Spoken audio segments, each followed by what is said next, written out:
So I'm just gonna paste in their LinkedIn, hit go. Whoa, that was too easy. Here's how I find anyone's email address for free, starting with the easiest method first and ramping up to borderline hacker mode. You already saw a preview of this one. If you have their LinkedIn profile, you just need to copy the URL into a Google Sheet, go to File, Download as CSV. Then you're gonna sign up for findemail.com, which gives you credits for free, and you just drag that right in, hit start task, download the sheet, and there's your email address. But let's say you don't have a person, you just have a company name. Well, CEO of SalesLoft, LinkedIn. Now I have his name and his LinkedIn account, so I can do the exact same thing, and there you go. But let's say they don't have a LinkedIn account. I don't know why, maybe they're a bum who doesn't use social media for work. For that, we're going back to Google, and we'll type their first and last name at gmail.com. Sometimes the email will come up, but also this comes up, DA ****D. What do you think his email address is? I'll show you how to check that in a second. You can also search specific sites. If he's on Reddit, maybe it'll find it, or if he's on Medium. This is just to try to find his personal side projects. I found somebody's Gmail address, but it's not the right person. So if you can't find it listed anywhere, this last method can still get you their real email. Go to gmail.com and take your best guess. Alex Berman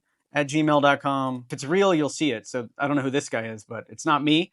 But hey, it's a real email address. So let's just start putting in other numbers. 1, no profile pic. 2, 8, and then you'll get mine. So that's one way to find the Gmail and guarantees that it's real. If no profiles are coming up, but you need to send it to a real Gmail account, then go to emailchecker.net and you can type it in here. If I type in alexberman at gmail.com, which we know is a legitimate Gmail, it'll say result is okay. If we type in a random Gmail account, it'll say it's bad. Subscribe for more, and if you need help growing your agency, join AB Mastermind.